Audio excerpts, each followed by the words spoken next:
todos vocês que nos acompanham ao vivo nesta aula de primeira fase. Podem ter certeza absoluta que eu estava morrendo de saudade de vocês. Esse CIs que não parece o mesmo. Se vocês verem aqui, isso aqui tudo está vazio, está eu e o câmera aqui na minha frente, né, gente? Em meio a esta Covid-19, em meio a este coronavírus aí. Para nossa aula de hoje, intervenção do Estado na propriedade privada, intervenção do Estado no domínio econômico. E olha, nós vamos falar pra caramba hoje de coronavírus. Por quê? Porque a nossa aula de hoje é desapropriação, é requisição administrativa, é ocupação temporária. São todos esses institutos que a gente está vendo aí na TV, né? É o governo de São Paulo requisitando luvas, máscara que estavam indo para Minas Gerais. Pode, não pode? Pode requisitar serviços médicos, não pode? Em que situação ocorre perigo público, calamidade pública, comoção pública? Tudo isso na nossa aula de hoje. Olha só, nossa monitora, que é a Jaine, ela está de casa, não está aqui do meu lado hoje. Olha só, hoje estou com o meu mate, né, meu matezinho, só eu aqui, tomando sozinho, justamente para não ter nenhum problema. E vocês podem encaminhar todas as dúvidas de vocês para a Jaine. Manda, ela está em casa, ela vai me mandar todas para cá, para o computador, vai aparecer aqui para mim, todas elas, e a gente vai tirando para vocês aí todas as dúvidas que vocês tiverem, beleza? A única coisa que eu vou tirar as dúvidas antes do intervalo, né, ela me manda a listinha ali, e depois no final da aula também, beleza, gente? Vamos lá então para a intervenção do Estado na propriedade privada. Olha só, intervenção do Estado na propriedade privada. Nós temos que lembrar que nós vamos ter dois fundamentos de intervenção do Estado na propriedade privada. Nós teremos sempre o Estado intervindo na propriedade privada sob o fundamento de supremacia do interesse público sobre o particular e função social da propriedade. Beleza? Veja, ora o Estado vai intervir na propriedade sob fundamento de supremacia do interesse público sobre o particular, ora ele vai intervir na propriedade sobre o fundamento de função social da propriedade. O que significa isso? O que significa isso? Olha só. O artigo 5º, inciso 22 da Constituição Federal diz que é garantido o direito de propriedade. Ah, legal. O inciso 23, que é o de baixo, vai dizer a propriedade deve atender sua função social. Olha só, é garantido o direito de propriedade, mas ela tem que atender à função social. Show? Agora, veja comigo o seguinte. Ora, o indivíduo vai estar cumprindo a função social da sociedade, mas o interesse dele como proprietário do bem vai ter que dar lugar ao interesse público da coletividade. A gente viu muito isso, está vendo muito isso nessa pandemia. Então, guarda isso. O Estado, como regra, ele não intervém na propriedade privada. Ele não intervém. Como regra, não. Agora, para garantir a supremacia do interesse público e para garantir o cumprimento da função da sociedade, ele vai poder intervir sim. Tá? E aí, gente, nós temos que ter alguns pontos importantes. O Estado, ora, vai intervir na propriedade, suprimindo o direito de propriedade, ou seja, retirando o direito de propriedade do indivíduo, ora, ele vai intervir restringindo o direito de propriedade. Ora, ele vai usar junto, ele vai restringir o direito de propriedade. Tá? Então, essas intervenções na propriedade privada, elas vão ser chamadas de intervenções supressivas e intervenções restritivas. E aqui na função social da propriedade, nós teremos a supressiva. Logo eu vou mostrar, tá? Veja, supressiva nós teremos duas. Nós teremos a expropriação e nós teremos a desapropriação. Expropriação e desapropriação. Aqui nas restritivas, Nós teremos as limitações administrativas, nós teremos a requisição administrativa, nós teremos a ocupação temporária, nós teremos a servidão administrativa e nós teremos o tombamento. Olha só, estas aqui são as hipóteses restritivas. Vão impor restrições, mas não vão tirar o direito de propriedade do cara, tá? Gente, vamos começar pelas restritivas. Primeiro, limitações administrativas. As limitações administrativas são imposições de ordem geral, impostas por lei municipal geralmente, mas nada impede que seja lei da União, lei dos Estados, que vão impor determinadas limitações ao exercício do direito à propriedade. Elas decorrem do poder de polícia do Estado. Veja, gabarito. O que é o gabarito? O gabarito da prova. Eu acertei as 80 questões da primeira fase, professor, eu gabaritei. Sim, pode até ser o gabarito da prova, mas não é do gabarito da prova que nós estamos falando. Aqui nós estamos falando do gabarito como limitação máxima a uma edificação, a uma construção. Grava isso. Gabarito é isso, tá? Gabarito é um exemplo de limitação administrativa. Quando diz o seguinte, nesta cidade, vem uma lei municipal, né? Nesta cidade não se poderá construir prédios com mais de 5 andares. Isso se chama gabarito. Pô, mas para um pouquinho, eu comprei um terreno para construir um hotel 5 estrelas. Um hotel 5 estrelas. Eu quero construir de 20 andares. Como assim tem uma lei municipal que diz que só pode 5? Sim, em nome do poder de polícia. Porque há um perigo comum, geralmente o solo não é forte o suficiente, né? Pode ocorrer desmoronamentos, etc., e colocar em risco a integridade física das pessoas. Então o gabarito é justamente decorrente do poder de polícia do Estado. É uma limitação. Também para os costumes, para o convívio comum, veja, aquelas proibições de construir tantos metros, de colocar janela de frente para o vizinho. Tem municípios que tem isso, não pode colocar uma janela de frente para a janela do outro vizinho. Isso são limitações administrativas. Como regra geral, as limitações administrativas não dão direito à indenização, porque elas são impostas a todos em igual medida. Agora, excepcionalmente, como uma exceção, as limitações administrativas poderão dar direito à indenização se ocorrer um dano concreto e desproporcional. Como assim um dano concreto ou desproporcional, professor Felipe? Olha só, vou pegar a caneta verde. O cara tem um terreno de esquinas, né? Ele comprou um terreno de esquinas.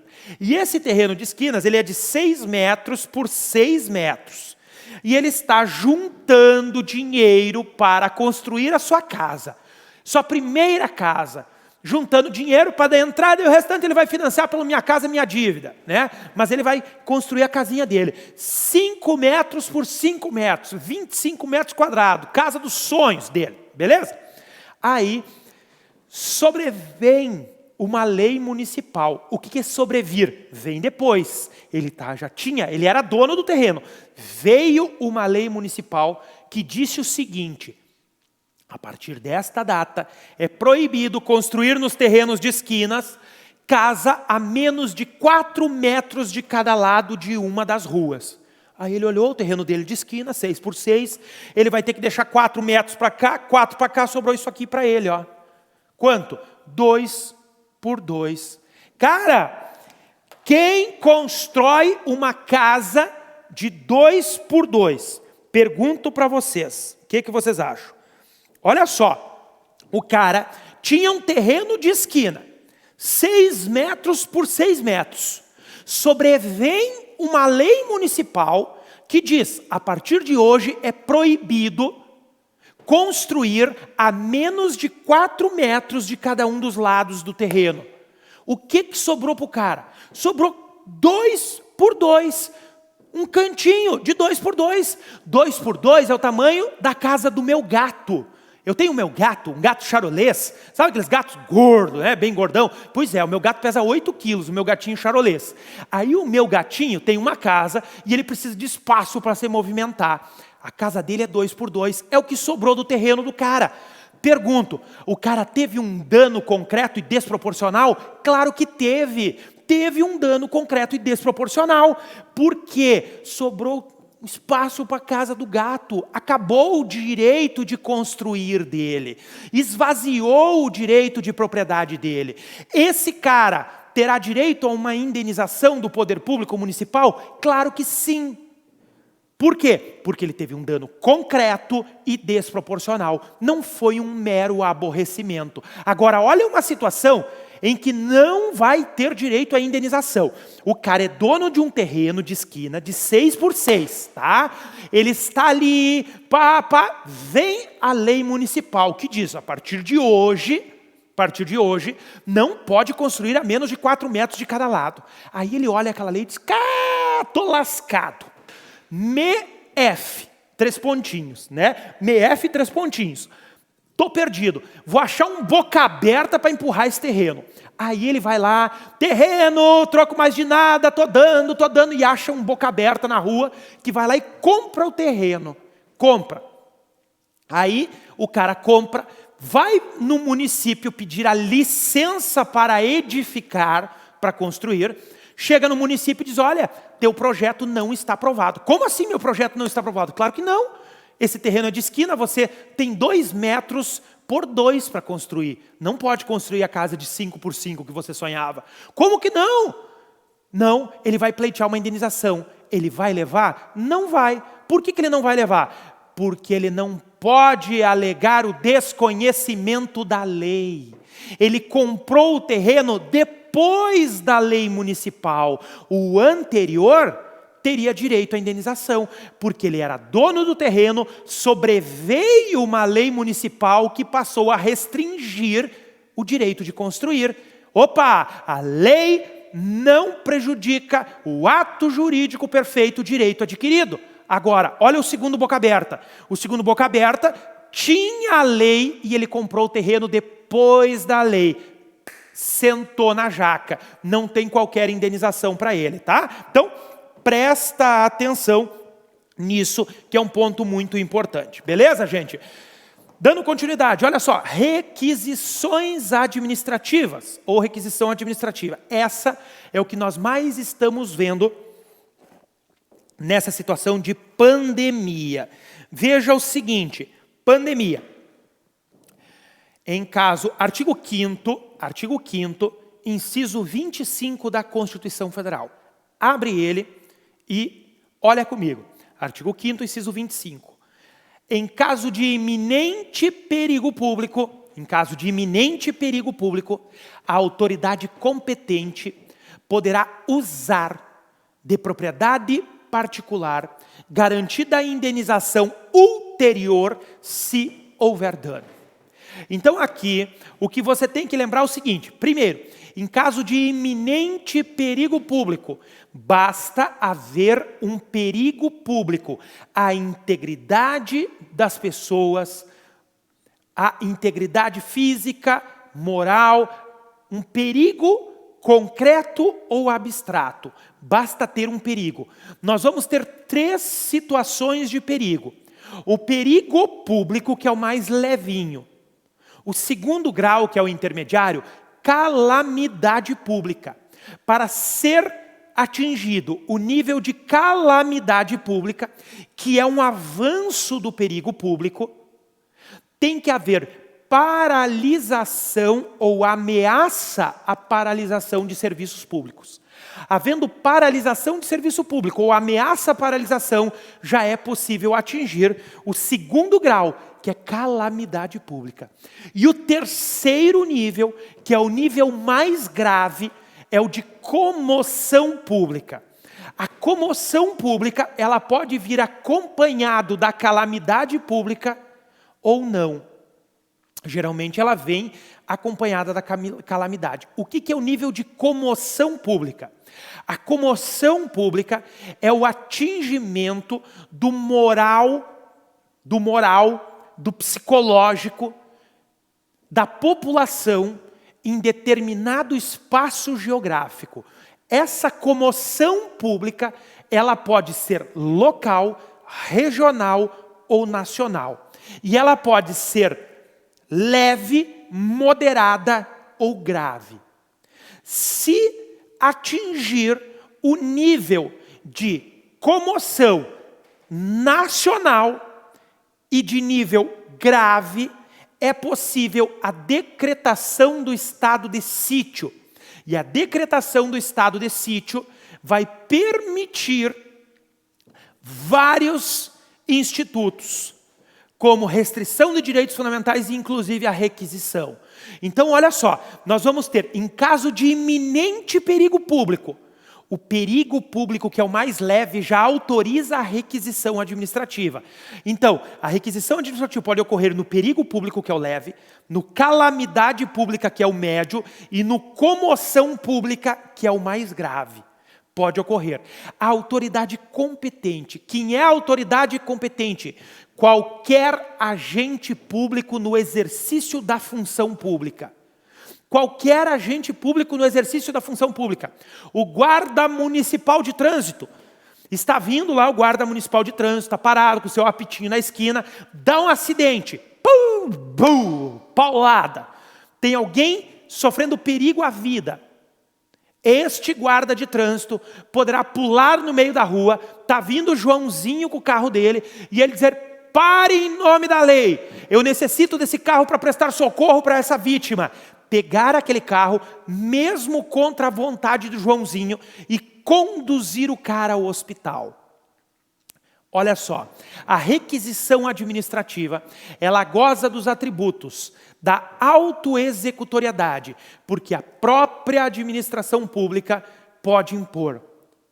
Não precisa de ordem ou autorização judicial. Este é o primeiro.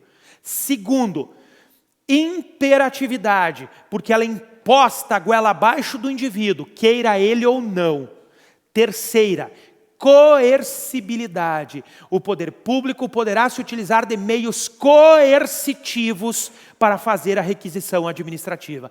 Se o Joãozinho não quiser descer do carro, o guarda municipal de trânsito poderá agarrar ele pelo cangote, arrancar de dentro do carro para salvar a vida daquela pessoa que é muito maior. Você entendeu?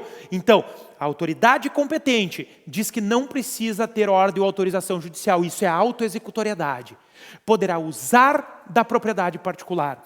E esta propriedade particular pode ser de bem móvel, imóvel, semovente, perecível e serviços. Lembrando sempre que serviços e bens perecíveis sempre será indenizado. Nos outros casos, a indenização é posterior se houver dano. Se houver dano. Serviço e bem perecível sempre vai haver o consumo. E serviços, o poder público sempre vai tomar o serviço.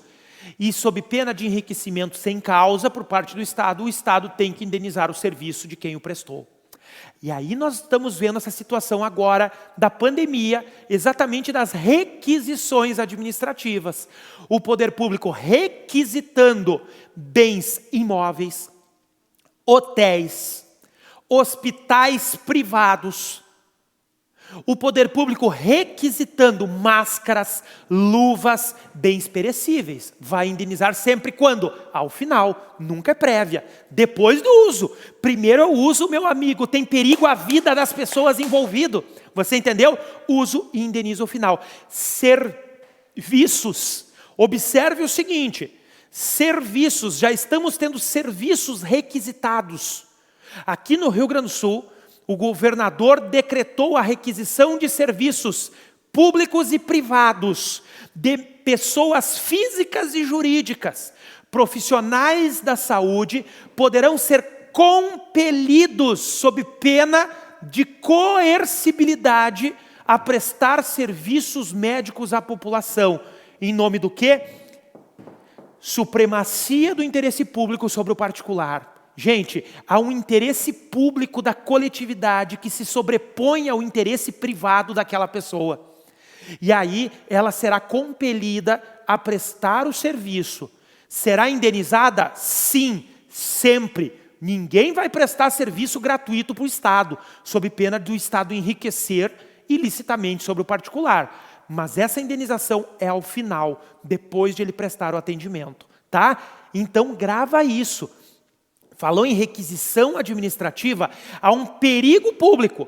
Perigo público. E ela pode se recair sobre bens imóveis, sobre imóveis, eu dei o exemplo do carro para prestar socorro, ambulâncias, insumos, luvas, máscaras, curativos, sei lá o que, e serviços, tá? Gravou isso? Beleza, vamos avançando. Ocupação temporária. Ocupação temporária tem uma palavrinha-chave.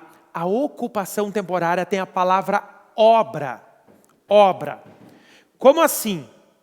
O poder público está realizando uma obra e necessita ocupar temporariamente, por isso o nome é ocupação temporária, temporariamente, uma área não edificada. O que é uma área não edificada? Um terreno.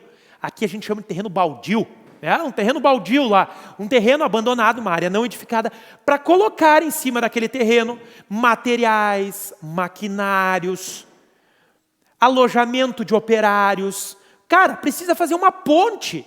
Ele não vai ter que ocupar uma área próxima à ponte para colocar material, para colocar... Isso é uma ocupação temporária, tá? Então, ocupação temporária de área não edificada próxima à realização de obras. Olha só essa questão do maquinário, toma cuidado. O poder público necessita de maquinário para reconstruir uma rodovia que desmoronou com fortes chuvas. Ele não tem as máquinas necessárias, mas um particular lá de uma construtora tem. Ele necessita daquelas máquinas. Ele vai fazer ocupação temporária ou requisição administrativa? Requisição administrativa. Há um perigo público, um perigo de paralisação de serviços públicos. O transporte.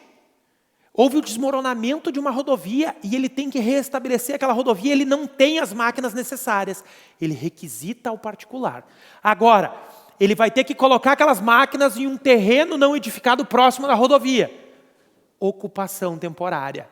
Cara, guarda isso, que isso a FGV ama, tá? Requisitar as máquinas, requisição. Colocar as máquinas em cima do terreno, ocupação temporária. A ocupação temporária, ela pode ser feita pela própria administração pública. E ela vai gerar indenização ao final, se houver dano. Indenização ao final, se houver dano. Tá? Ocupou o terreno, não causou dano nenhum, não há indenização. Ocupou o terreno, causou dano, ainda que seja lucros cessantes.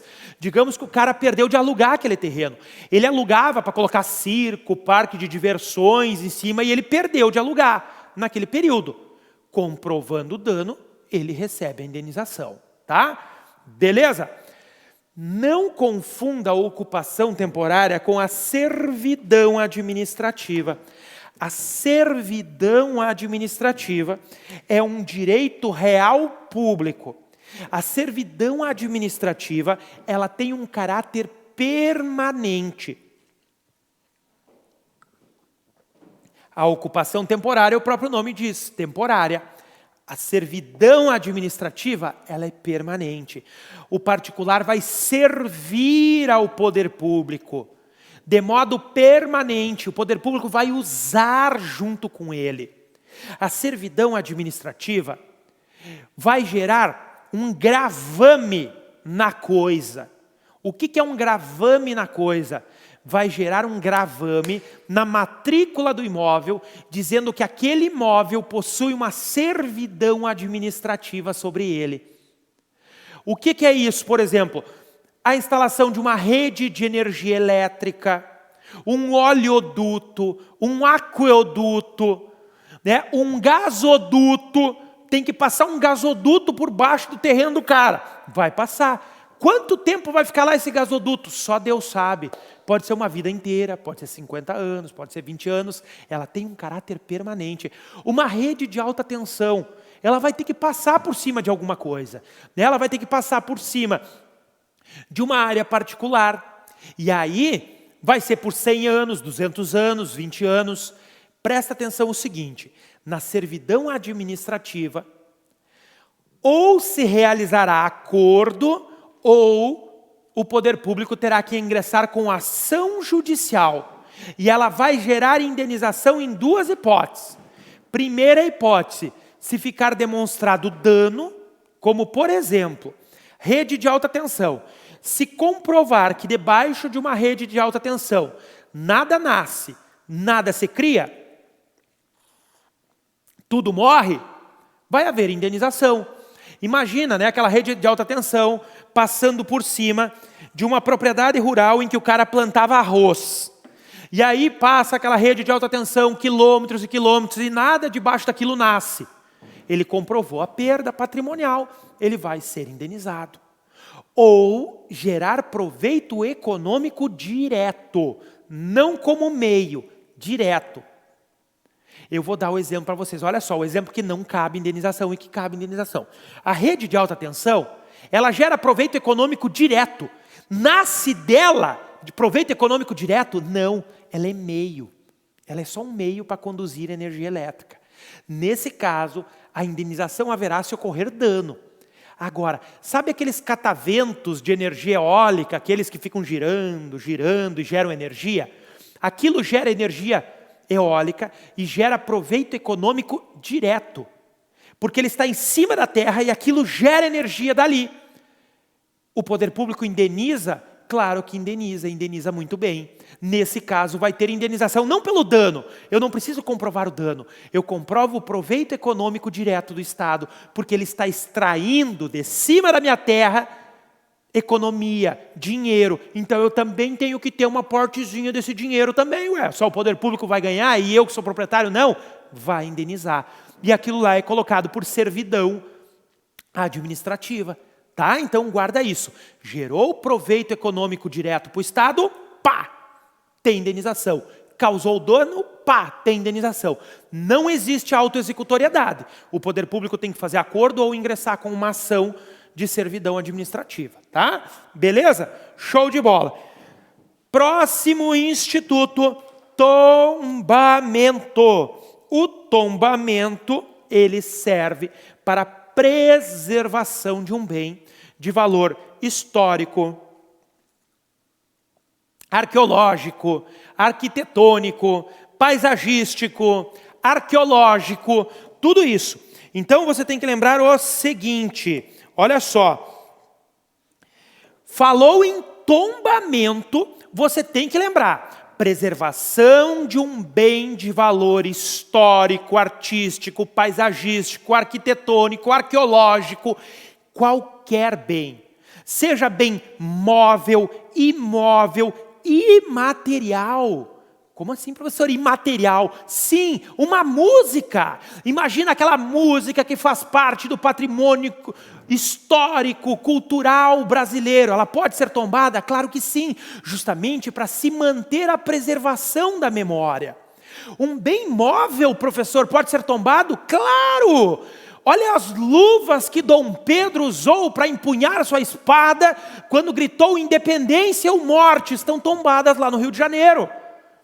As ferraduras do cavalo que Dom Pedro montou quando gritou independência ou morte, são tombadas, estão lá no Rio de Janeiro. Então, bens móveis. Bem imóvel, sim. Para vocês terem uma ideia, na cidade onde eu moro, aqui no interior do Rio Grande do Sul, em Cachoeira do Sul, tem um trilho, um caminho de paralelepípedos onde Dom Pedro passou, sabiam? Ele passou lá na cidade, e aí tem um caminho, pois aqueles paralelepípedos, aquela rua inteira é tombada, ninguém pode tocar. Então, bem imóvel. O tombamento, ele pode ser total ou parcial. Total, quando ele recair sobre a totalidade do bem. Tombou o bem inteiro, não pode tocar naquele bem. Tombou a parte externa, a parte interna, o telhado, as janelas, a porta. O tombamento, ele pode, todavia, ser parcial. Parcial quando ele recair sobre uma parte do bem. Tombou só as janelas, só a fachada, só a parte externa. Aí o cara pode mexer na parte interna, ele pode derrubar as paredes, ele pode pintar. Agora, aquela partezinha que foi tombada, não pode. O tombamento, ele pode ser individual ou coletivo. Um único ato tomba um único bem, individual. A casinha da Maria, plif, tombou. Agora, um único bem, me desculpe, um único ato pode tombar um monte de bens, uma vila inteira. Imagine lá, vamos pegar Minas Gerais, Diamantina, em Minas Gerais. Você vai lá, né, todas aquelas casas lindas, maravilhosas, históricas. Um único ato, você, plim, tomba um bairro inteiro. Isso é o tombamento coletivo. O tombamento, ele também pode ser voluntário, compulsório ou de ofício. O tombamento voluntário é quando o particular procura o poder público e diz: poder público, eu vim aqui pedir para tombar o meu bem, eu amo tanto o meu bem e quero tombar. Ninguém na vida prática vai fazer isso, porque o tombamento é uma porcaria, é um gravame no bem. Tá? O cara não consegue mais mexer no bem, ele vai ter uma série de restrições, inclusive para vender o bem. Então, ele não vai fazer. Mas é um exemplo de tombamento voluntário. Ou o poder público procura o cara e diz: vou tombar o teu imóvel. E o particular diz: beleza, pode tombar. Isso é voluntário. O compulsório é quando o cara se opõe. O cara vai tombar meu bem, coisa nenhuma. Porcaria nenhuma. Meu bem ninguém tomba. E aí ele vai ser compulsório, porque vai ser instaurado um processo administrativo que vai gerar ao final, com ampla defesa e contraditório prévio, o lançamento do bem no livro do tombo. Se vocês procurarem no site do IPAM, ou IFAM, como gosto de chamar, que é o Instituto do Patrimônio Histórico e Artístico Nacional, lá no site do IPAM tem o livro do tombo, você consegue consultar lá os bens tombados. Lançou no livro do tombo, meu amigo, já era, tombou bem, não volta mais, tá? Então, esse é o compulsório, vai ser goela abaixo do cara, queira ele ou não. E o de ofício é quando o poder público tomba os seus próprios bens. O município tem um prédio histórico dele, ele vai lá e puf, tomba, de ofício. O tombamento de ofício não precisa respeitar o princípio da verticalidade. O que é a verticalidade? Eu vou explicar daqui a pouco na desapropriação. Na desapropriação, o município jamais poderá desapropriar um bem do Estado ou da União. Quem faz xixi é o poste no cachorro ou é o cachorro que faz xixi no poste? É o cachorro que faz xixi no poste. Então aqui também, você não vai ver o poste fazendo xixi no cachorro. Município não desapropria bem do Estado e nem da União. Mas a União pode desapropriar um bem do Estado ou um bem do município. No tombamento não tem isso. No tombamento, se tiver um prédio público da União que faça parte do patrimônio histórico daquele município e a União não estiver preservando, o município poderá fazer o tombamento daquele bem, ainda que ele seja de propriedade da União ou do Estado, porque ele faz parte do patrimônio local.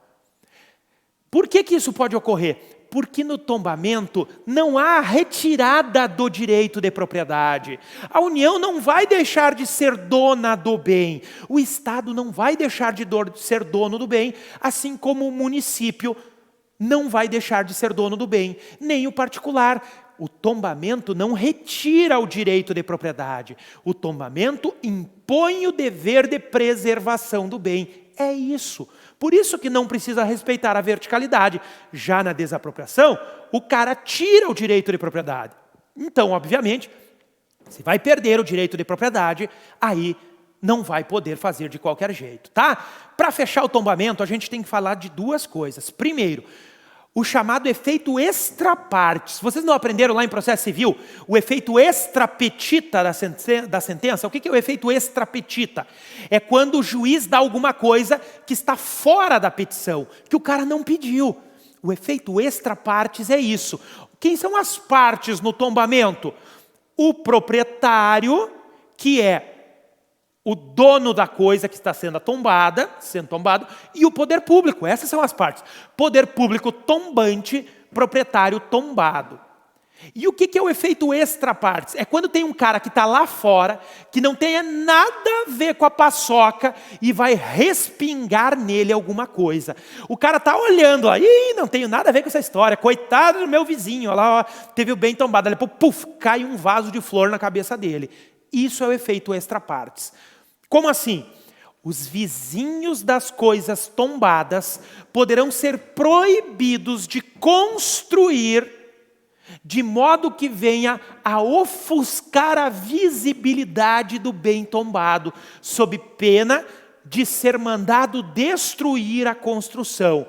Imagine você o seguinte: você comprou um terreno lindo, maravilhoso, no lado da casinha bicentenária da Dona Maria, que foi tombada. Aquela casinha histórica, né, de 200 anos, está lá, uma casinha pequenininha. Aí você comprou o terreno e você deseja construir um hotel 5 estrelas de 20 andares no lado.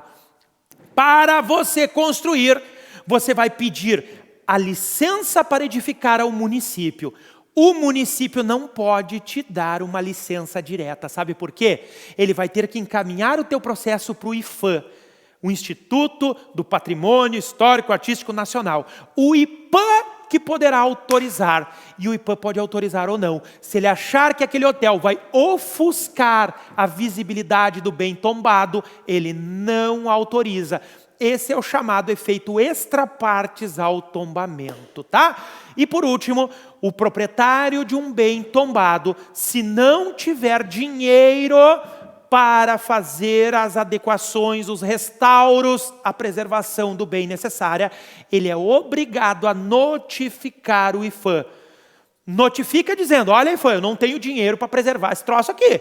O negócio vai cair, vai desmoronar, vai quebrar tudo e eu não tenho dinheiro. Ou você realiza as obras necessárias ou vai cair. Estou te notificando. O IPHAN terá que realizar as obras necessárias. Sabe se ele faz isso? Claro que não tem dinheiro para fazer tudo. E sabe o que acontece daí? Vai desmoronar e vai quebrar. E o proprietário vai ter culpa? Não, porque ele notificou o IPHAN. Agora, se ele não notificar o IPHAN, ele responderá pelos danos causados ao bem tombado. Beleza? Terminamos aqui as restrições, as modalidades restritivas. Lembra disso então? Limitações administrativas, requisição administrativa, ocupação temporária, servidão administrativa e tombamento. Essas são as que vão impor restrições ao direito de propriedade. Vamos passar agora aquelas supressivas, que vão retirar o direito de propriedade do indivíduo, vão sacar o direito de propriedade. E essas restritivas, elas serão a expropriação e a desapropriação. Olha só, quando nós falamos em expropriação, nós falamos na perda do direito de propriedade sem qualquer indenização. Sem qualquer indenização. Quando nós falamos em expropriação, nós falamos do artigo 243 da Constituição Federal. No artigo 243, 243, nós teremos o seguinte: as propriedades rurais e urbanas de qualquer região do país onde forem encontrados cultivo de plantas psicotrópicas ou trabalho escravo na forma da lei, serão expropriadas, sem qualquer direito à indenização para o proprietário, sem qualquer direito à indenização, e serão destinadas à reforma agrária ou plano de habitação popular. Isso é a expropriação. Velho, encontrou plantação de drogas, ou encontrou trabalho escravo na forma da lei, ocorrerá a expropriação. Então, memoriza o seguinte: em alguns momentos, vocês encontrarão na legislação o termo expropriação como sinônimo de desapropriação. Se vocês pegarem o Decreto-Lei 3365 de 41, que é o decreto que trata da desapropriação, vocês muitas vezes verão o termo expropriação. Se vocês pegarem o Código Civil de 2002, vocês encontrarão o termo expropriado como sinônimo de desapropriado. Só que você tem que saber que o Código Civil começou a ser escrito 40 anos antes da Constituição de 88. E a Constituição de 88 começou em 87, finalzinho de 88, paulada, aprovada uma Constituição. A Constituição de 88 se refere ao termo expropriação apenas no artigo 243, quando ela diz isso. As áreas rurais e urbanas de qualquer região do país em que for encontrado cultivo de plantas psicotrópicas ou trabalho escravo, na forma da lei, serão expropriadas sem qualquer direito à indenização. Então memoriza isso. Falou em expropriação, é perda da propriedade sem indenização. E vai ocorrer se for encontrada droga, cultivo de maconha, e aí por diante, ou trabalho escravo. Perdeu. Já eras. Beleza? Agora, grava uma situação que é muito importante e ainda não caiu em primeira fase. É uma tese de repercussão geral que foi fixada pelo Supremo Tribunal Federal lá no finalzinho de 2016, se eu não estou enganado, no dia 7 de dezembro, em um acordo de relatoria do Gilmar Mendes, que foi uma das teses mais sábias que o Supremo já fixou. Ela diz o seguinte: eu vou abrir e vou colocar na tela para vocês e vou ler o artigo 243 para vocês verem. Olha só. Constituição, deixa eu abrir aqui no Google, né? Deixa eu pegar ela aqui. Olha só, índice compilado, deixa eu buscar aqui, ó, art 243. Coloca na tela para a gente. Olha só, a literalidade do 243. As propriedades rurais e urbanas de qualquer região do país onde forem encontradas culturas ilegais de plantas psicotrópicas ou a exploração de trabalho escravo na forma da lei, serão expropriadas e destinadas à reforma agrária e a programas de habitação popular, sem qualquer indenização ao proprietário e sem prejuízo de outras sanções previstas em lei, observado no que couber o disposto no artigo 5º, ampla defesa, contraditório, devido processo legal. Olha só, o parágrafo único trata do confisco e acabou. Acabou. Mas a Constituição não disse o que ocorreria se quem plantou a porcaria da maconha não fosse o proprietário. Porque perde a propriedade quem é dono. E quem é dono é o proprietário. E aí, exatamente num caso assim, nesse recurso extraordinário, o Supremo disse o seguinte: pare um pouquinho, cara. O proprietário está comprovando por A mais B que ele não teve culpa. Quem plantou a porcaria da maconha foi o arrendatário. Ele arrendou, ele celebrou um contrato de arrendamento regular, que previa inclusive pagamento in natura do arrendamento. O cara mandava soja para o dono, encaminhava sacas de soja, só que lá na ponta da linha, o arrendatário plantava um pé de soja, 2 de maconha, um de soja, 2 de maconha. Certo dia estourou no Fantástico, denúncia! E aí aquela mega operação da Polícia Federal com facões, era uma operação conjunta da Polícia Federal do Brasil com a Polícia Federal do Paraguai, botando fim a uma plantação de maconha. E o cara morando lá em São Paulo, o proprietário, ele ficou sabendo pelo Fantástico: meu Deus, é a minha fazenda, perdi a propriedade, mas eu não tive culpa, eu recelebrei, eu fui enganado. E o cara comprovou que tinha sido enganado, e o Supremo fixou tese de repercussão geral no seguinte sentido: 2 pontos. se o proprietário comprovar que não agiu com culpa, ainda que em vigilando ou em iligendo. Isso aqui é lá do direito civil, né? Você aprende lá com o pessoal do civil essas coisas. Mas o que é culpa em vigilando ou em iligendo? Em vigilando, dever de vigiar. Em iligendo, o dever de eleger bem, de escolher bem. Olha só, ele não sabia que o cara que ele arrendou era o maior traficante internacional de drogas do Mato Grosso do Sul. O cara traficava entre Paraguai e Brasil, só ele não sabia, mas ele provou que só ele não sabia. Então ele provou que não teve culpa no dever de escolha. Aquele cara era um cara limpo e puro, né? E aí ele não teve a culpa. Ou dever de vigiar. Cara, o cara morava em São Paulo, como é que você queria que ele estivesse vigiando se o cara estava plantando um pé de soja e 2 de maconha, um de soja e 2 de maconha? Não tinha como. Então, se o proprietário provar que não tinha culpa, ele não perderá a propriedade. Isso não está escrito no artigo 243, mas é tese de repercussão geral do STF e pode cair na primeira fase da OAB. E tem que lembrar dessa historinha triste que eu contei para vocês, porque ela é exatamente a história do acórdão aí, e isso pode cair, tá? Gente, olha só. Dando continuidade.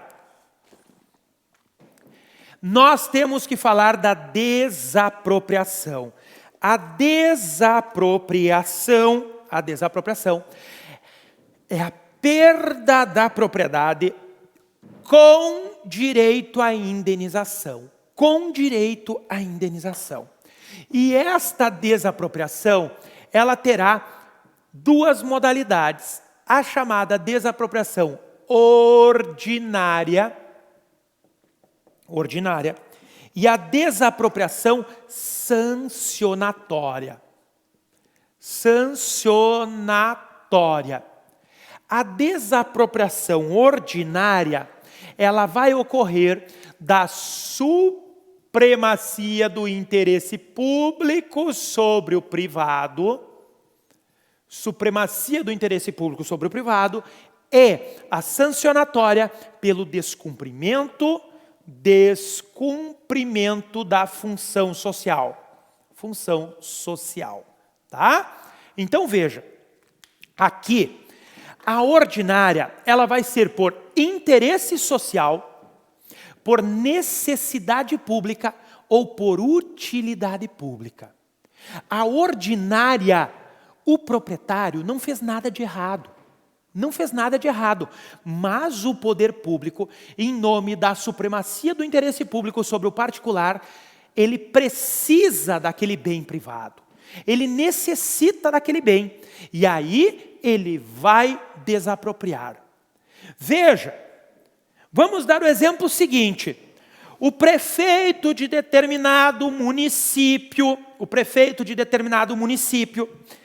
embarca no seu carro 01. Carro 01 é aquele carro que carrega o prefeito, né? Tem o número na porta, 01 geralmente é o melhor carro do município.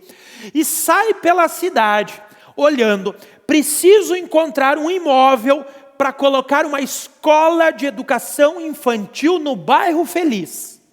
Aí ele vai lá, olha para a casa do João e diz, é essa aqui.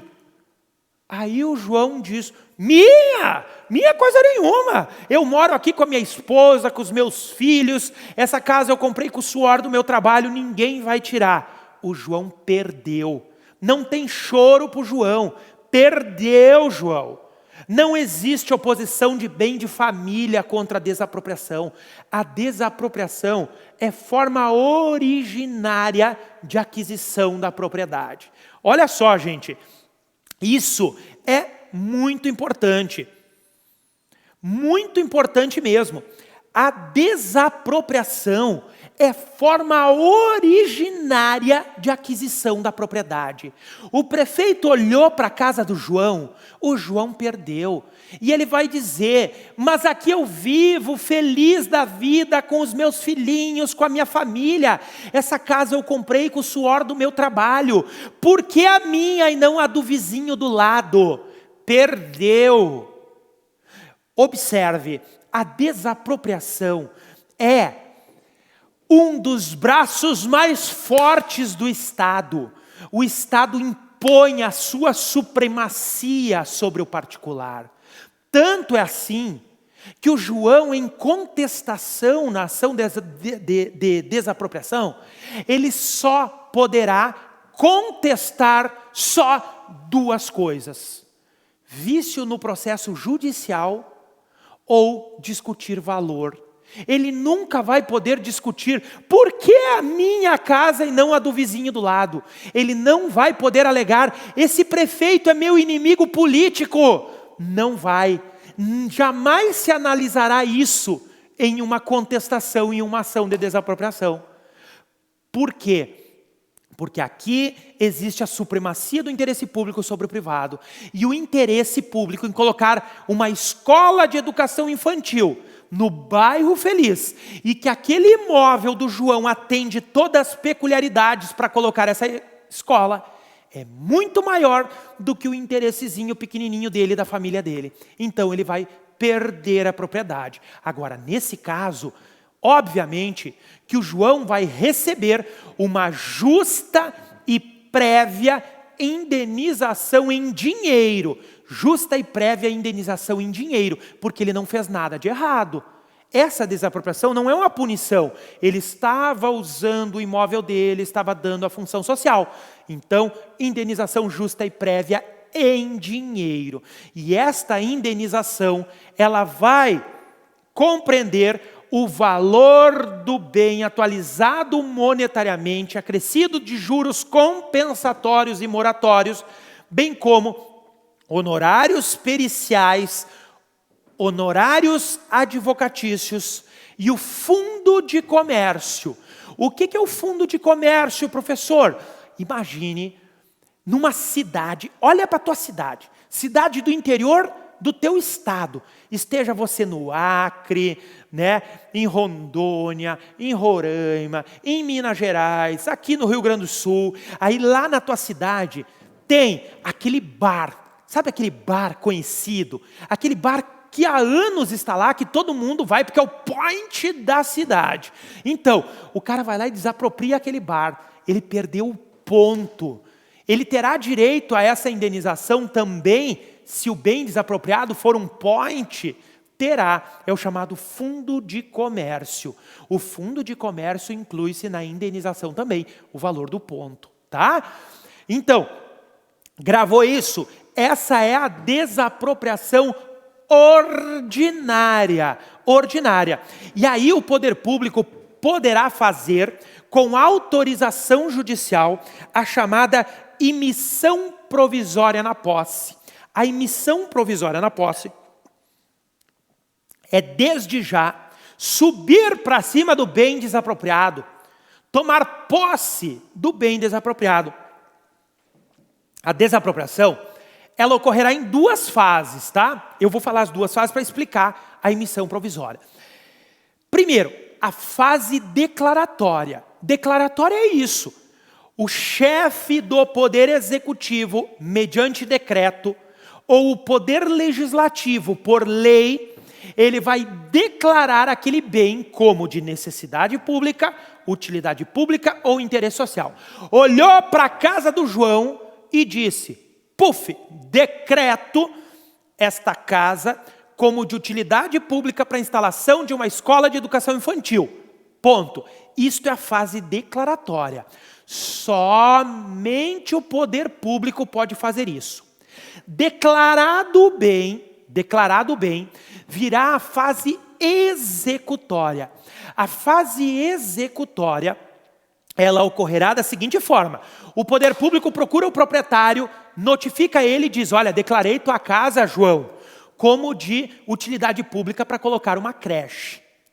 Você aceita fazer um acordo comigo?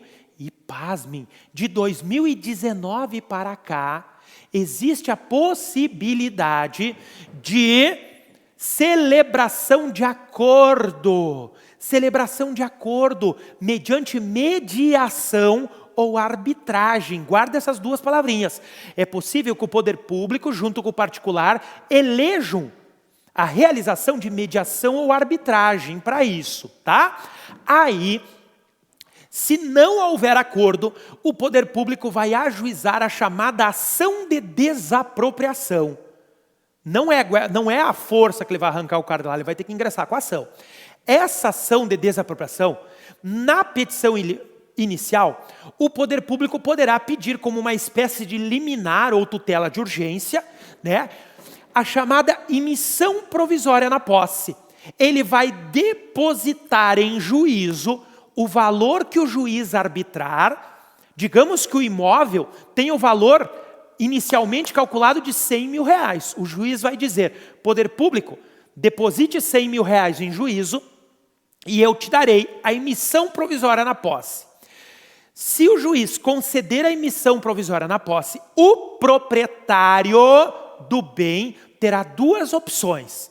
Ele poderá levantar até 80% do valor depositado, para ele não ficar na rua da amargura. Claro, ele vai ter que comprar um outro imóvel para ele. Então, para não ficar na rua da amargura, ele pode levantar até 80% e não passar desde já a propriedade para o poder público. Ele não transfere, ele continua discutindo judicialmente e não transferiu, tá? Ou passar a propriedade, transferir a propriedade para o poder público, continuar discutindo o valor da indenização em juízo e poder levantar 100% do valor do depósito. Grava isso. Se não passar a propriedade, pode levantar até 80%. Se passar a propriedade para o poder público, pode levantar os 100% para comprar uma nova casa. Tá? Gravou? Então isso é emissão provisória. O poder público desde já poder subir para cima do imóvel do cara desde logo. E aí ele vai ter essa questão aí do levantamento do depósito judicial. Se passar a propriedade, 100%. Se não passar, 80%. Nos dois casos ele consegue discutir o valor da indenização. Essa é a desapropriação ordinária. Gente, presta atenção no seguinte, tá? Nós vamos ter o chamado prazo de caducidade. O prazo de caducidade é o prazo que o poder público tem para promover a fase executória da desapropriação. O prazo de caducidade está no Decreto-Lei 3365 de 41. E olha só o que diz o Decreto-Lei 3365 de 41 no seu artigo 8º. O 10º, me desculpe, olha só. A desapropriação deverá efetivar-se mediante acordo ou intentar-se judicialmente dentro de 5 anos contados da data da expedição do respectivo decreto, fim dos quais este caducará. Então, o poder público declarou o bem como de necessidade ou utilidade pública. Declarou no decreto. Contados da data de publicação do decreto, ele vai ter que executar a desapropriação em 5 anos. Se ele não executar, caducou aquele decreto. E somente depois de decorrido 1 ano é que ele vai poder declarar novamente aquele bem. Preste atenção. Isso para necessidade ou utilidade pública. Porque se a desapropriação for por interesse social, o prazo de caducidade se reduz para 2 anos. E aí não tem chance de decretar novamente o bem. Beleza? Tranquilo? Gravou isso? Isso é importante. Lembrando que a execução da desapropriação, ou seja, o ajuizamento da ação de desapropriação ou a celebração do acordo, poderá ser realizada por concessionárias ou pessoas jurídicas de direito privado integrantes da administração indireta. A executória, se isso estiver previsto em lei ou no contrato. A fase declaratória, nunca. o decreto de desapropriação somente por pessoa jurídica de direito público. Só pessoa jurídica de direito público. Avançando na desapropriação, antes de nós irmos para a desapropriação sancionatória, nós temos que falar em 3 institutos. Esses institutos são a predestinação, a adestinação e a retrocessão. Vamos lá. O que é a adestinação? Deixa eu apagar aqui para colocar para vocês isso. Olha só. A adestinação é quando o poder público desapropria o bem do particular e não dá destino algum. Ocorreu a adestinação. O A, prefixo de negação lá da língua portuguesa. Falando nisso, já convido todos vocês, desde já, domingo, 20 horas, eu e a professora Luana, doutora em língua portuguesa aqui, estaremos fazendo uma live, sobre direito administrativo / língua portuguesa. E aí, você vai aprender a fazer uma peça, você que já vai se preparar para a segunda fase, a fazer uma peça utilizando a língua portuguesa de modo sintético e objetivo. A professora Luana vai trazer esse auxílio aí para vocês. E aí eu estou dizendo para vocês, prefixo A, de língua portuguesa, negação. Por isso, a destinação. A destinação. Não deu destino algum ao bem. Desapropriou o bem para colocar a escola de educação infantil e o bem está lá abandonado, deteriorando. Ou a chamada predestinação. A predestinação ocorre quando o poder público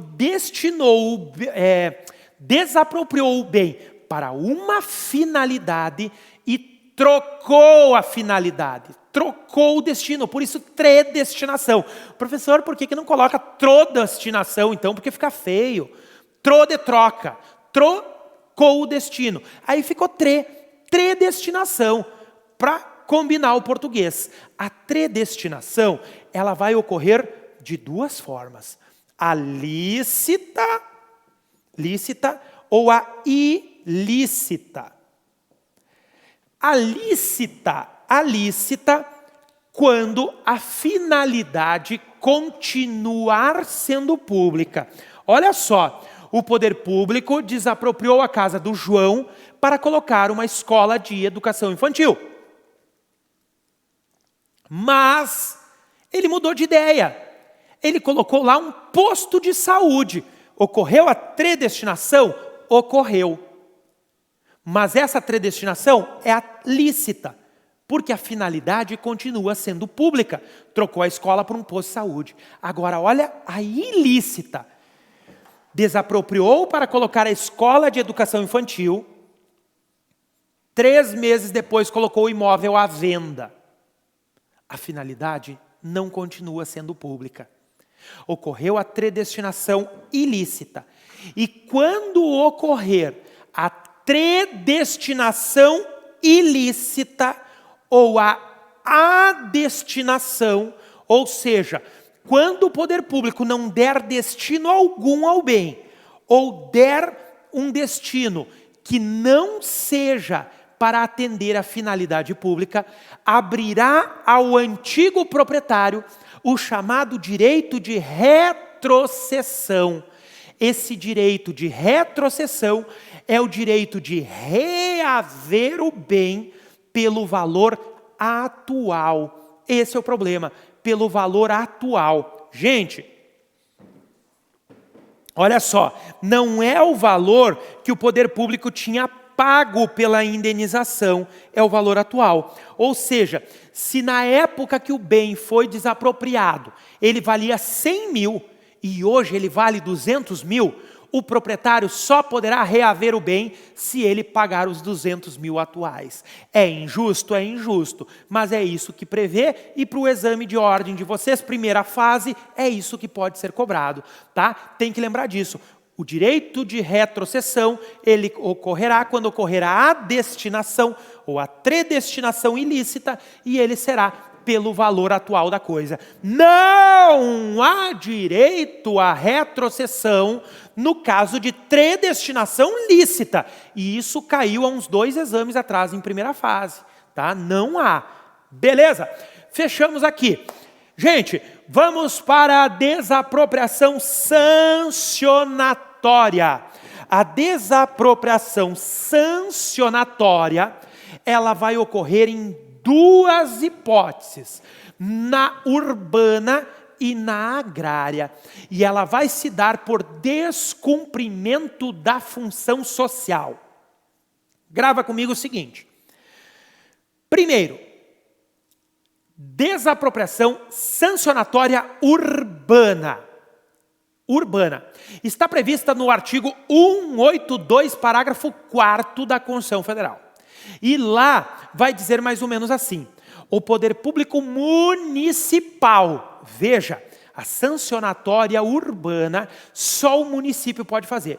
O poder público municipal, mediante lei, poderá, para uma área incluída no plano diretor, depois de tomar 2 providências, desapropriar o imóvel que não esteja cumprindo sua função social.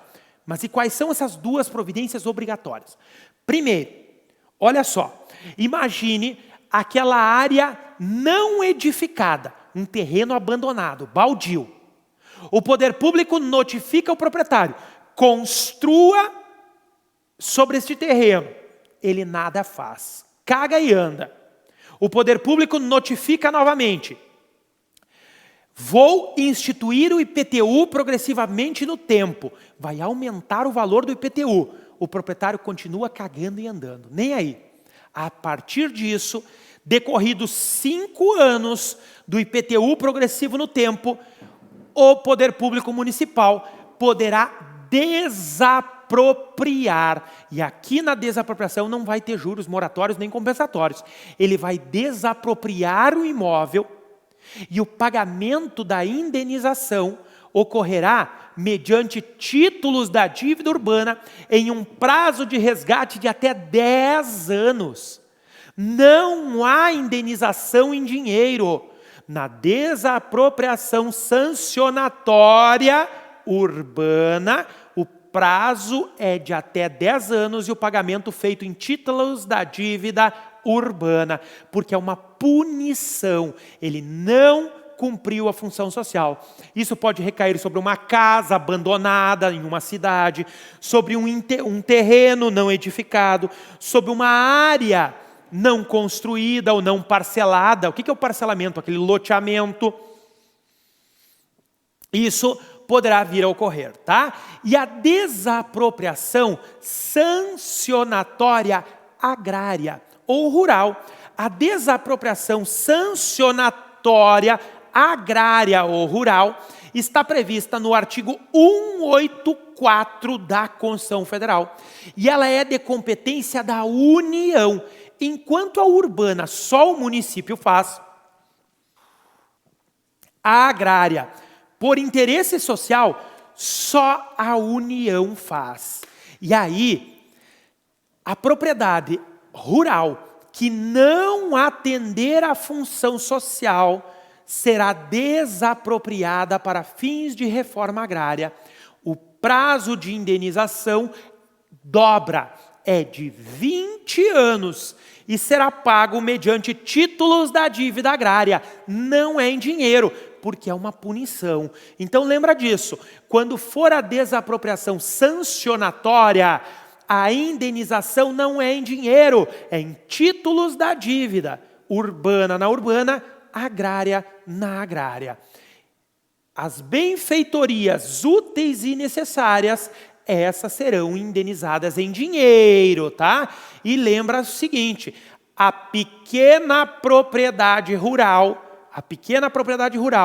e a propriedade produtiva não serão desapropriadas. Se o proprietário demonstrar que a propriedade dele está enquadrada como uma pequena propriedade rural, ou que a propriedade dele é produtiva, não será desapropriada.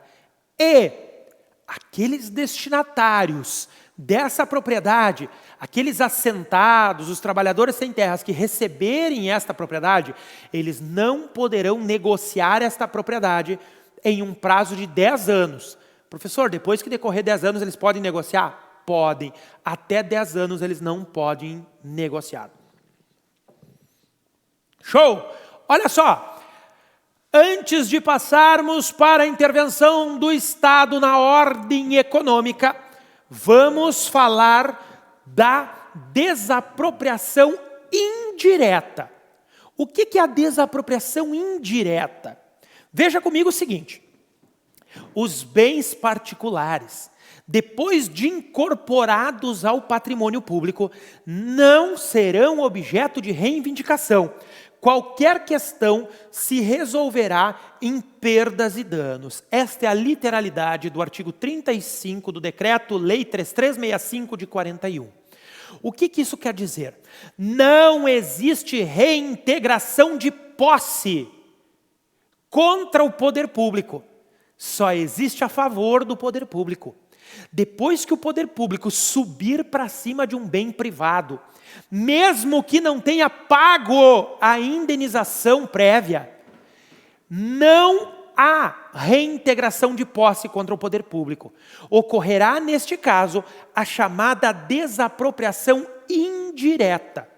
A desapropriação indireta é um fato administrativo, não é um ato. É um fato porque ocorreu no mundo da vida e justamente não houve o ato de desapropriação. Veja, o cara é dono de um terreno no centro da cidade. Aí ele viajou para fazer um pós-doutorado no exterior. Voltou deste pós-doutorado e se deparou com um posto de saúde construído em cima do terreno dele. E ele nunca foi notificado para nada, ele nunca recebeu indenização para nada. Ele poderá pedir a reintegração de posse deste terreno? Não. Ele poderá pedir apenas uma indenização pela chamada desapropriação indireta. Esta desapropriação indireta ocorrerá então nessa situação. A desapropriação indireta também é chamado de esbulho ou de apossamento administrativo, tá? Só resta pedir indenização, não haverá aí a reintegração de posse. Direito de extensão. O que é o direito de extensão? O direito de extensão é o direito que o proprietário de uma área desapropriada tem de exigir a extensão da desapropriação sobre a totalidade do bem. O poder público foi lá, desapropriou 90% da área dele, só o mel, só a areazinha boa, né? E deixou aquela tirinha inaproveitável, que não serve para nada. O proprietário tem o direito de exigir que se estenda a desapropriação sobre os 100% da área. Esse é o chamado direito de extensão. Gente, fechamos aqui a desapropriação, a intervenção do Estado na propriedade privada. Vamos falar agora de intervenção do Estado na ordem econômica ou no domínio econômico. Olha só, como regra geral, o Estado também não vai intervir na ordem econômica. Mas ele intervirá na ordem econômica, principalmente através do fomento. O que é o fomento? O fomento ele vai ocorrer de modo positivo, de modo negativo ou de modo misto. O que é um fomento positivo? Quando o Estado deseja fomentar positivamente alguma coisa, ele faz o fomento positivo. Quando ele quer fomentar negativamente uma prática ou negativo, ah, beleza, professor, entendi tudo. Então vamos para o exemplo que você vai entender. Olha só. Digamos que o ministro da Saúde chegue no presidente e diga: presidente, nós estamos com as emergências dos hospitais lotados, com acidente de moto. 70% do dinheiro do SUS está indo em virtude de acidente de moto. A gente tem que travar isso. Aí o presidente chama o seu ministro da Economia. O salva tudo. Ministro da Economia, vem cá. Como é que a gente pode fazer, ministro da Economia, para diminuir o número de acidentes com motocicletas, para diminuir o gasto do SUS com isso? O ministro diz, é fácil, presidente. Vamos quintuplicar o valor do IPI sobre as motocicletas. Imposto sobre produtos industrializados. E aí, ele quintuplica. E a motocicleta passa a se tornar muito mais cara, porque ele aumentou em 500% o valor do IPI. Isso é um fomento negativo para travar o consumo daquela motocicleta. Olha o álcool. Chega o ministro da Saúde e diz o seguinte, presidente, o pessoal está morrendo de cirrose, o pessoal está morrendo com problemas do álcool, está dando muito problema, a gente tem que diminuir isso. Chama o ministro da Economia. Vem o ministro da Economia e diz, presidente, isso é fácil. Quintuplica o valor do IPI sobre o álcool. Aí, pluf, sobe lá em cima, o povo deixa de beber. Isso na visão deles, macro, né? Funciona, fomento negativo. Vamos para outro exemplo. Os impostos IPI, II, que é o imposto sobre importação, e o IE, que é o imposto sobre exportação, são os 3 impostos utilizados para intervir na economia. Tá? Veja, o presidente veio para uma reunião na Serra Gaúcha. Aí o pessoal que produz vinho da Serra Gaúcha disse o seguinte, presidente, nós estamos perdendo muitos empregos. O nosso vinho está encontrando uma concorrência desleal com o vinho importado. Nós não estamos conseguindo vender. Como que o senhor pode nos ajudar? Chama o ministro da Economia. Vem o ministro da Economia, diz, presidente, isso é fácil. Vamos quintuplicar o valor do II sobre o vinho importado, o imposto sobre importação.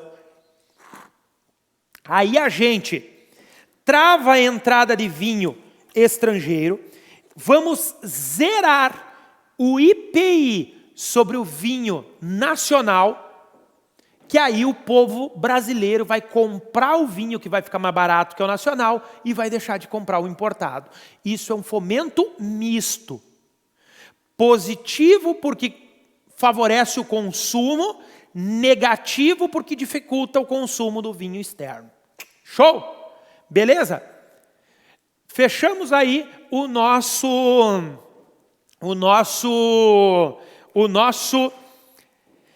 fomento, tá? Ah, deixa eu dar um exemplo de fomento também. Temos um outro exemplo aí. Esse fomento, ele pode ser econômico e ou social. Veja um exemplo de fomento misto, porque ele objetiva fomentar a economia e fomentar o social. Geralmente ocorre em período de campanha. Olha só, o que acontece aqui? Nunca vi gostar da tal de linha branca igual pobre. Pobre ama a tal de linha branca. Por que eu digo isso? Perguntei para minha mulher, minha patroa, o que você quer ganhar de Páscoa? Sabe o que ela me responde? Uma máquina de lavar. Eu disse, caramba, quem é que dá de uma máquina de lavar de Páscoa? Eu achei que era um ovo de chocolate, né? Não, pula. Por isso que eu digo, nunca vi para gostar de linha branca igual pobre, né? É máquina de lavar, geladeira, ar-condicionado. Dou o exemplo da minha esposa. Ofereci um presente de Páscoa, ela me pula dizendo que queria uma máquina de lavar. Eu digo, poxa vida. Aí, o governo sabe que ele fomentando a linha branca, ele fomenta positivamente o consumo e positivamente o social. Ele permite que o pobre consiga comprar a geladeirinha, o fogão, a máquina de lavar. O que ele faz? Ele vai lá e baixa o IPI, bota IPI 0. Aí você vê a propaganda na televisão, né? Daquelas lojas que vendem eletrodomésticos, IPI 0. Por quê? Porque o governo interviu na economia, ele quis fazer um fomento positivo na área social e na área econômica. Esse é um fomento misto, tá? E o maior exemplo é esse aí da linha branca, como eu disse para vocês. Gente, indo para a parte final da nossa primeira parte, que é a intervenção do Estado na propriedade e intervenção do Estado na ordem econômica, a gente tem que falar para vocês também das infrações à ordem econômica. Olha só, o Estado tem o objetivo de prevenir e reprimir a infração à ordem econômica. O que é infração à ordem econômica? A infração à ordem econômica é qualquer ajuste, qualquer conluio, qualquer combinação, qualquer acordo entre concorrentes que objetivem prejudicar os consumidores ou a livre concorrência. Objetivou prejudicar os consumidores ou a livre concorrência é infração à ordem econômica. Por exemplo, 2 ou mais empresas ajustaram, combinaram, manter o mesmo preço para um determinado produto. Isso é cartel. É infração à ordem econômica, punível na forma da lei. 2 ou mais empresas acordaram reduzir a oferta de um produto no mercado. Isso é infração à ordem econômica, punível na forma da lei. Então, presta atenção nisso, tá? Então, você tem que ficar atento. 2 ou mais empresas acordaram alguma coisa que visa lesar a concorrência ou o consumidor, é infração à ordem econômica. E quem pune isso? Quem pune isso é o CAD, é o Conselho Administrativo de Defesa Econômica. Esse CAD é uma autarquia federal que tem sede em Brasília e jurisdição em todo o território nacional. E ele pune as empresas ou grupos econômicos por infração à ordem econômica. Lá no CAD existe a chamada Superintendência Geral, que atua como um ministério público, entre aspas. Ele acusa e ele promove, ele é o titular do processo administrativo. A Superintendência Geral move o processo administrativo, oferece, e o Tribunal Administrativo é quem sanciona as empresas. Esse processo administrativo ele tem um prazo de prescrição intercorrente, que é de 3 anos. O processo administrativo paralisado no CAD, por mais de 3 anos, ele prescreve. E o processo administrativo, ele deverá ser instaurado em um prazo de 5 anos desde a prática da infração. Se ele não for instaurado no prazo de 5 anos contados da prática da infração, ele também prescreve. Beleza? Deixa eu olhar aqui se temos dúvidas antes do intervalinho. Deixa eu olhar aqui. A Jaine mandou. Olha só, temos uma dúvida. A dúvida é da Ilta Moreira Salgado, de Riama, Goiás. A Ilta diz o seguinte: olá, a respeito da servidão, eu gostaria que o prof. Felipe explicasse novamente, pois houve uma queda de internet e eu não entendi. Olha só, Ilta, a servidão é um direito real público. Ela é de modo permanente. O poder público vai usar de modo permanente desta propriedade privada. E aí ele vai indenizar se houver dano ou se houver proveito econômico direto do Estado, tá? Houve a queda da internet, depois, agora no intervalinho, você consegue retornar um pouquinho e ver de modo mais completo ela, porque eu falei bastante coisa de servidão. Tá bem, Ilta? Olha só, temos um recadinho do Sebastião Soares de Lima. Bom dia, professor, ótima aula. Estou em Bananeiras, na Paraíba, focado no exame 32, no 32º exame, rumo à aprovação em nome de Jesus. Sebastião, se Deus quiser, rumo à aprovação? Sim, rumo à aprovação. Gente, você tem que aproveitar esse período agora para estudar, aproveitar esse momento de recolhimento social, de isolamento social, de quarentena aí, para estudar. Foca no 32º, assiste às aulas, segue o cronograma, né? Faz tudo o que a gente tem para fazer aí, que com certeza a aprovação vem. Vamos para um intervalinho de 15 minutinhos, são 10 horas no relógio do CEISC, voltamos pontualmente às 10h15.